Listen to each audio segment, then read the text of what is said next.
Hey everyone, Jen here with Made Strong Physical Therapy. And today I'm going to be taking you through a cool down routine.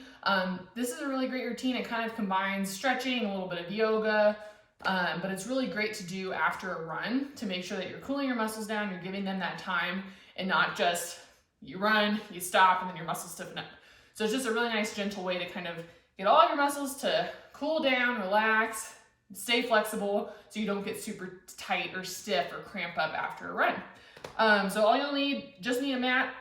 We're gonna start on all fours, okay? And from here, we're gonna rock back into a child's pose. Stay here for a couple seconds and then come back up. And rocking back. Come back up. If it's a little bit uncomfortable in the front of your hips, you can turn your knees out and then go back, and sometimes that's a little bit more comfortable. Do one more. Nice. Again, come back up. Now we're gonna go into a cat-cow. So cow is when you're arching your back, look up with your head. And then a cat is when you're rounding your back, kind of tucking your butt underneath you and looking down. Cow.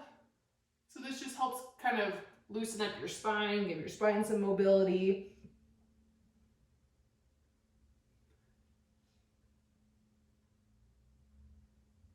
We'll do one more each way.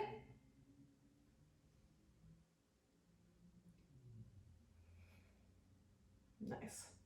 All right, so from here, you're gonna take your right leg, bring your right leg out in front of you, so you're at a 90-degree angle for both legs, okay? And then from here, you're gonna squeeze your left glute and kind of bring your left hip forward, and you should feel a nice big stretch in the front of your left thigh, stretching out your hip flexor. And then from here, you're gonna shift your hips back, straightening out your right leg, and then you're gonna get a big stretch in the back of your right leg and your hamstring. And then you're gonna come up, bring your left hip forward, stretch your left hip flexor, and then you're gonna rock back, come back here. If you feel like you're having a hard time balancing, you can hold on to something. Like if you have yoga blocks, those work really well. There. And when you're shifting yourself back, try to make sure that your hips are staying square. And you're going straight back, even if that means you can't straighten out your right leg all the way. I can't straighten my right leg out all the way, but I don't want to be kind of kinking or rotating my hips to the left just so I can do that. I'd rather stay straight and square and not be able to go as far. We'll do one more each side, each way.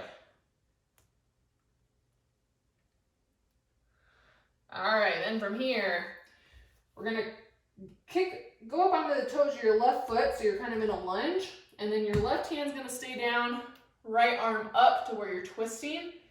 And this, you should feel a stretch kind of in the back of your right hip, front of your left hip, and you may feel kind of some stretch in your torso and your shoulder by opening up here.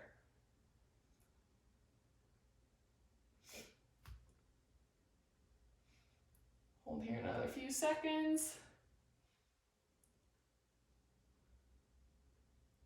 All right, then bring your right hand down. You're gonna bring both hands on the inside of your right foot.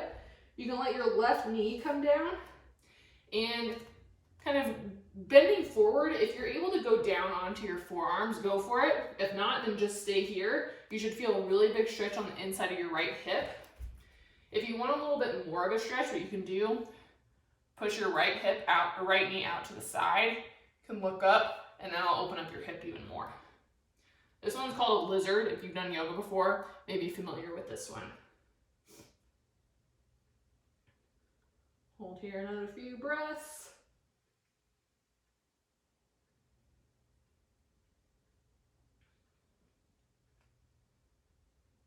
All right, and then from here what you're gonna do, you're gonna take your right foot, walk it across towards your left wrist, and then come down, and then we're gonna go into a pigeon. So this is stretching out your glute. Your piriformis is another, you've heard of that muscle before. Sometimes that muscle gets really tight.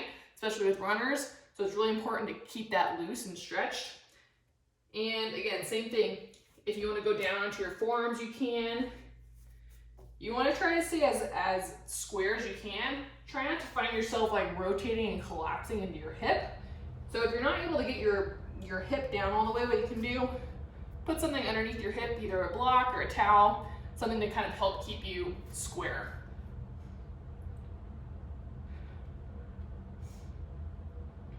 All right, now go up on the toe of your left foot. You're gonna bring your right foot back. We're going into a downward dog. And you can walk your feet out, just like that. And then I'll give you a nice calf stretch. Sometimes our calves can get really tight after we run.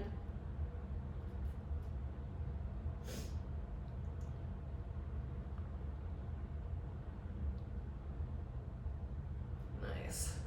All right, from here, we're gonna go to the opposite side. So bring your left leg forward, come down.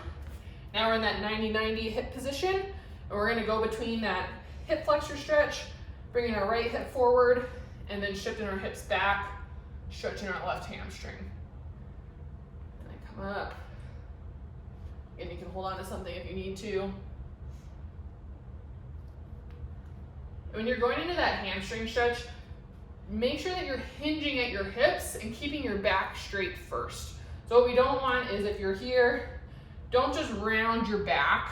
Focus on kind of hinging yourself, and then if you want to round forward a little bit more to get more of a stretch, you can.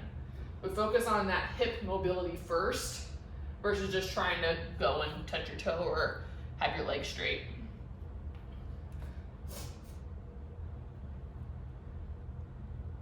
A few more here.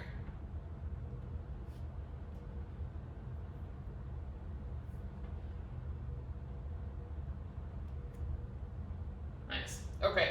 Now bring both arms down. You're gonna go up onto your right toes, and then we're gonna do that twist on the left with the left side in front. So again, you're stretching the front of your right hip, back of your left hip, a little bit of your torso as you open up.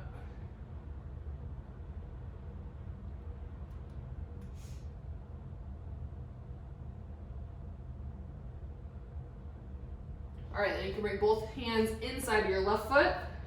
Bring your right knee down, and now we're going into that lizard position. So you can go down on your forearms if you have that range of motion, or just stay up on your hands. Again, if you want more of a stretch, what you can do, take your left hand and push your left knee, kind of rotate it out, and you'll feel a little bit more kind of in your inner thigh and your groin.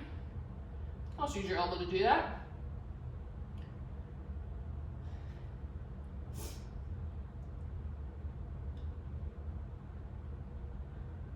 All right, then you can come back.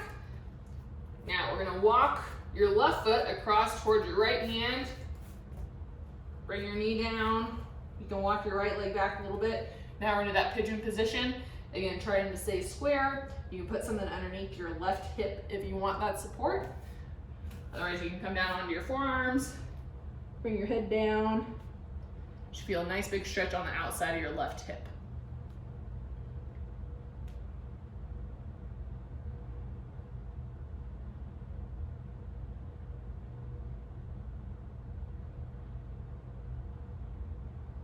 Okay, then come on back up. We're gonna finish up with a butterfly stretch. So come in here, bringing your feet together. Hold here. Make sure that you're staying up nice and tall. So I'd rather you be here versus all slumpy, and then you can go a little bit further. Try to get yourself up, lift up from your hips and your lower back instead of slumping. And then you can let your knees come out to each side. And hold here.